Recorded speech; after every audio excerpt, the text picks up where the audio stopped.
Eh bien, nous voilà de retour sur le plateau de la REF 21. Alors, j'ai un petit problème avec mon oreillette, c'est pas grave. Nous voilà donc de retour. Je rappelle que vous pouvez nous suivre sur le site ref.org, sur Bioboss TV, sur e-commerce.fr et sur e-marketing.fr. J'ai le plaisir de recevoir Sacha Houlier. Vous êtes Bonjour. député de la Vienne. Et on va parler avec vous justement d'une des dimensions du digital qui est le pass sanitaire et son implication. Alors c'est un sujet qui génère pas mal de crispation, hein. On l'a vu récemment dans votre permanence, en tout cas à Poitiers. Il en reste. Voilà ce qu'il en reste. Voilà. Donc c'est un sujet qui passionne, un sujet qui crispe. Alors ce pass sanitaire justement, qu'est-ce que vous nous en dites de ses conséquences économiques aujourd'hui? D'abord, le pass sanitaire, c'est une innovation qui fait que lorsque on a une crise, il n'y a pas que les entreprises qui sont confrontées à l'innovation, mais aussi les pouvoirs publics. Et ce pass sanitaire, il n'est pas une volonté de la France au départ, mais plutôt de la Grèce qui, dans son secteur touristique, avait une baisse de fréquentation qui était abyssale en 2020, 64% de décroissance, en tout cas de chute, avec un milieu qui en France avait à peu près les mêmes pertes, puisque c'était 41% de pertes, avec 60 milliards d'euros de chiffre d'affaires non réalisés. Et donc, la réalité, c'est qu'on a fait le pari, au départ, de faire un premier pass sanitaire, la loi du 31 mai, dans lequel on avait les activités qui étaient d'abord les voyages, les déplacements interfrontaliers, ou alors les activités qui rassemblaient le plus de monde, 1000 personnes qui étaient concernées. Et puis on a été rattrapé par le variant Delta, ce qui nous a conduit à introduire le pass sanitaire. Sur ce pass sanitaire, si on dit les choses, c'est une restriction de liberté. Et donc c'est une restriction de liberté qui affecte forcément une liberté qui est celle du commerce et de la liberté d'entreprendre. Après, pourquoi c'est une restriction de liberté que nous acceptons? Mais c'est une restriction de liberté qui permet de poursuivre une activité. Et entre deux mâles, parce que c'est souvent la façon dont on a été habitué à choisir ou contraint de choisir, eh bien on a choisi le moins pire, celui de conserver les entreprises ouvertes, mais d'en restreindre l'accès. Alors justement, aujourd'hui, ce pass sanitaire, alors au-delà de la dimension liberté publique, ses conséquences économiques, comment on peut commencer à les évaluer? On parle d'un impact sur les cinémas, sur les restaurants, sur les centres commerciaux, mais on a vu que finalement c'était pas aussi simple. Comment vous justement vous analysez toutes ces conséquences? D'abord, il y a une grande controverse sur les chiffres, parce que il y a ceux qui avaient été présentés au départ par les différents représentants des entreprises, et puis il y avait ceux qui ont été établis 15 jours après la mise en œuvre du pass sanitaire par le ministre Bruno Le Maire qui était présent hier et qui voyait une surfréquentation ou une hausse de la fréquentation des restaurants. Et ça, c'est la controverse qui existe depuis le départ sur les antipasses qui nous expliquent que finalement, eh bien, ça va conduire tout un public à ne pas fréquenter les établissements concernés, les restaurants, les lieux de culture, les lieux sportifs, bref, tous les endroits où on en exige le pass sanitaire. Et puis ceux qui, comme nous, pensons qu'on a finalement le fait de se sentir en sécurité ou le fait que ça n'est qu'une contrainte minime par rapport aux libertés auxquelles ça donne droit. Et si on prend, outre les retours aux statistiques qui sont toujours contestables, le ressenti de la population, qu'on lit soit dans la presse locale autour des reportages, soit dans ce qui nous est rapporté et de ce qu'on entend, on a quand même des fréquentations qui sont en hausse. Je vous donne un exemple. Il y a des cinémas qui, à Poitiers, avaient choisi d'ouvrir sous la jauge à 50. Jauge qui était celle du 31 mai 2020. Eh bien, ces cinémas, ils ont très rapidement fait sauter la jauge parce qu'il valait mieux exiger un pass sanitaire, puisqu'il y avait tellement de demandes que toutes les séances étaient remplies. Il valait mieux exiger un pass sanitaire que rester à des restrictions de capacité. Et donc, finalement, la contrainte était devenue une opportunité ou en tout cas un acte de promotion pour retourner au cinéma. Donc plus le pass sanitaire va finalement se développer, moins il aura d'impact, ou en tout cas il aura un impact marginal sur l'économie. Il en aura d'autant moins qu'il est prévu pour disparaître. C'est-à-dire que le véritable intérêt aussi, c'est que beaucoup de gens nous disent « vous auriez dû faire la vaccination obligatoire ». D'accord, mais il n'y avait pas de moyen de contrôler la vaccination obligatoire. La vaccination obligatoire aurait été un vœu pieux, donc une loi qui finalement n'aurait pas trouvé d'applicabilité. Le pass sanitaire, c'est aussi une façon de dire à ceux qui sont vaccinés, à ceux qui se sont fait détecter ou qui ont fait les démarches, vous pouvez reprendre une vie la plus normale possible, la moins anormale possible. Et donc par rapport à ça, le but c'est qu'on parvienne à l'immunité collective qu'on vise. On est aujourd'hui à près de 83% de la population qui est concernée, pour laquelle la vaccination est ouverte, les plus de 12 ans qui est vaccinée au moins en première injection. Et le pari qu'on fait, c'est que au 15 novembre, eh bien, on n'ait plus besoin de cet outil qui a été indispensable pour accélérer la vaccination, mais qui ne le seraient plus pour vivre durablement normalement. Mais si on regarde l'obligation de passe sanitaire dans les centres commerciaux, on voit qu'aujourd'hui, en fonction des régions, on a vu dans le Nord-Pas-de-Calais, enfin dans les Hauts-de-France, qu'ils avaient décidé de faire autrement. Enfin, on a l'impression qu'il n'y a pas tellement d'homogénéité dans l'application de ce passe sanitaire, notamment dans les centres commerciaux. C'est une volonté. Alors, c'est une volonté d'abord qui est une exigence constitutionnelle, puisqu'on avait une exigence qui était posée par le Conseil d'État, qui était de dire, lorsque il y a une grande surface qui a des produits qui sont de première nécessité, vous ne pouvez pas en restreindre l'accès. Et donc ça, il fallait pouvoir trouver des solutions juridiques pour le faire.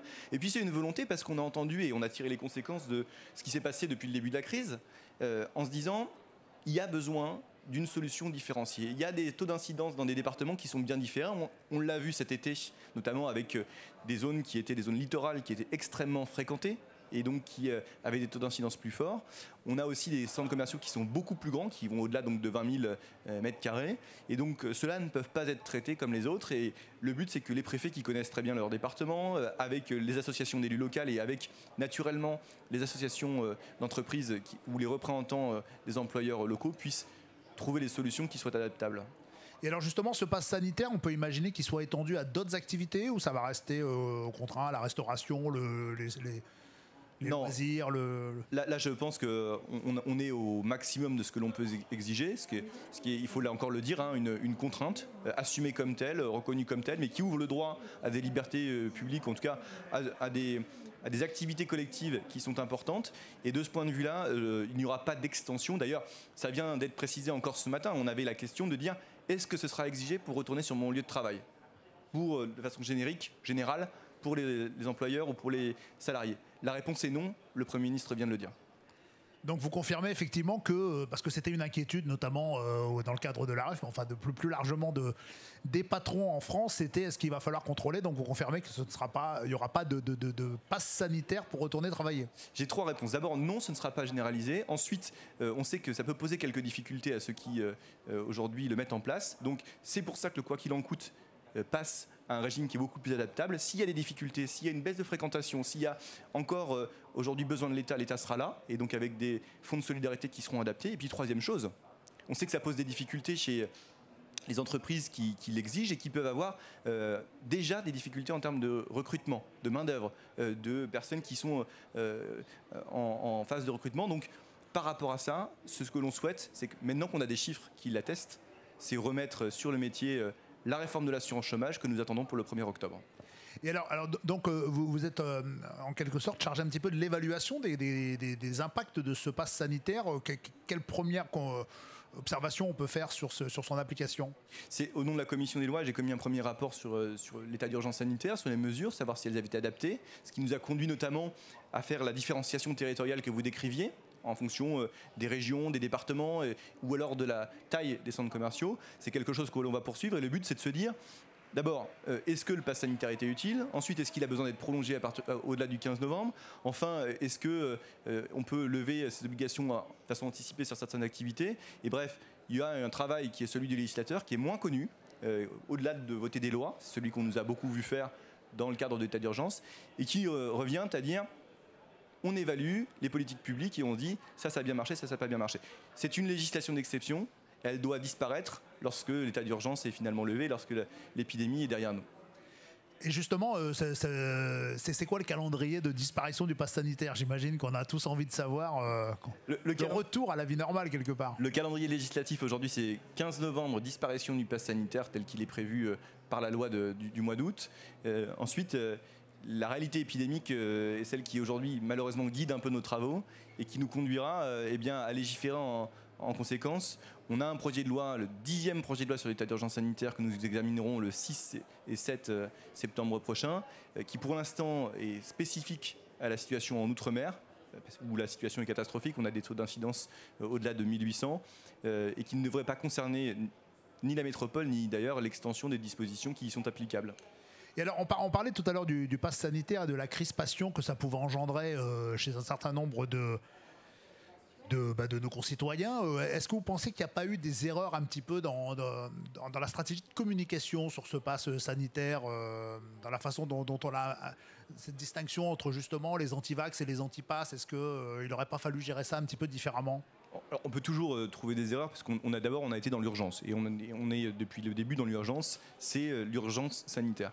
Ensuite, sur les anti-vaccins, je pense qu'il y a des difficultés qu'on essaie de surmonter ou de convaincre, de pédagogie. Vous voyez les nouveaux spots qui sortent sur la communication du gouvernement, sur les discussions qu'on peut avoir en famille, à table, et qui montrent finalement qu'on cherche à lever toutes ces préventions. Sur les antipasses, moi je comprends que philosophiquement, on puisse être tout à fait opposé au fait qu'on exige de vous un pass pour avoir accès à une activité qui est une activité de la vie quotidienne. Philosophiquement. Matériellement, aujourd'hui, lorsqu'on regarde la vaccination au cours de l'été, lorsqu'on regarde le degré de protection, l'immunité collective qu'on a atteinte, et surtout, lorsqu'on met en miroir la situation en métropole avec celle que nous rencontrons dans les Antilles aujourd'hui, eh bien, je pense que chacun est convaincu de l'efficacité de la mesure que nous avons adoptée. Et alors, une des dimensions du pass sanitaire, c'est sa dimension digitale. Est-ce que le fait que des opérateurs privés, des startups créent des dispositifs assez efficaces et assez rapides, est-ce que ça pose pas quelque part le problème de comment justement le digital doit servir à la communication et de ce type d'opération? D'abord, cette crise, c'est quand même le grand retour du QR code. Le QR code qu'on avait un peu rapidement enterré et pour lesquels c'était une solution technique qui était privilégiée il y a encore de ça une dizaine d'années, qui était morte et qui revient. C'est intéressant à regarder. Ensuite, on a énormément d'exigences vis-à-vis de ces sociétés-là. Donc, elles portent des innovations et elles sont accompagnées pour cela par la CNIL, par les services de l'État. Et puis, par ailleurs, les exigences que l'on pose sont aussi fortes pour protéger les libertés publiques, notamment parce que les données qui sont acquises pour remplir les systèmes SIDEP ou les systèmes de la caisse primaire d'assurance maladie, eh bien, amènent à effacer les données. Donc à la fois, on a la possibilité d'utiliser le digital de façon utile et puis de montrer notre capacité à respecter des règlements aussi essentiels que le règlement pour la protection des données. Mais justement, est-ce que ça vous amène pas à des réflexions, puisque vous êtes dans l'évaluation du dispositif pass sanitaire, sur comment on aurait pu mettre en place, plus utiliser le digital pour améliorer l'acceptabilité en tout cas du pass sanitaire? Mais même sur le digital, il y avait une acceptabilité parce que ça n'a pas été. Alors, ça a été très rapide pour se remettre à travailler dans le cadre de la crise avec le télétravail, avec la façon dont aujourd'hui on a des réunions Zoom, avec la façon dont on envisage du retour en entreprise qui soit que partiel. Mais même ça, il a fallu une adaptation et rapidement on nous a expliqué que tout ça allait revenir à la normale et tout ça allait finalement revenir dans le monde d'avant. Non, et donc il a fallu en même temps que l'on essayait de convaincre les Français de la stratégie vaccinale, la stratégie sanitaire, les convaincre que finalement le numérique, le digital était un outil pour l'accélérer. Et puis on avait quand même quelque chose qui l'a rendu possible, c'est qu'il y a quelques années, notre pays n'était pas aussi bien équipé ni en téléphonie mobile, avec de la 4G partout dans le pays, comme nous nous sommes fixé l'objectif d'ici fin 2022, ni en fibre optique, avec également des obligations fortes qui pèsent sur les opérateurs pour équiper. Et ça a permis d'accélérer. Alors, dans un premier temps, retard à cause de la crise qui a bloqué tous les travaux, et aujourd'hui, d'accélérer, puisque c'est l'objectif que nous maintenons, 2025, la fibre optique partout en France. Et alors, comment vous anticipez les difficultés qui vont se présenter, puisque d'un point de vue outil, en fait, la troisième dose pour les plus de 65 ans, la deuxième dose pour ceux qui ont fait du Johnson & Johnson, comment tout ça, est-ce que vous avez commencé à travailler sur l'évolution des outils pour que ça puisse être pris en compte sans bug majeur? Alors d'abord, on a des fichiers qui sont dédiés. C'est ce dont je parlais tout à l'heure et qui font l'objet des textes auprès de la caisse primaire d'assurance maladie et donc d'acquisition de la donnée. Et donc on va cibler assez simplement les gens qui ont reçu des doses soit de façon très ancienne, soit qui sont plus âgés et qui nécessitent ces troisièmes doses, et pour pouvoir faire des rappels qui soient très efficaces et pour avoir un véritable suivi. Ensuite, on n'a pas forcément aujourd'hui besoin de beaucoup d'autres choses parce qu'on a développé tout au long de la pandémie à la fois des fichiers, des applications, des QR codes, des passes sanitaires qui font que les outils sont là et la toolbox qui était celle du législateur, du gouvernement a été bien remplie.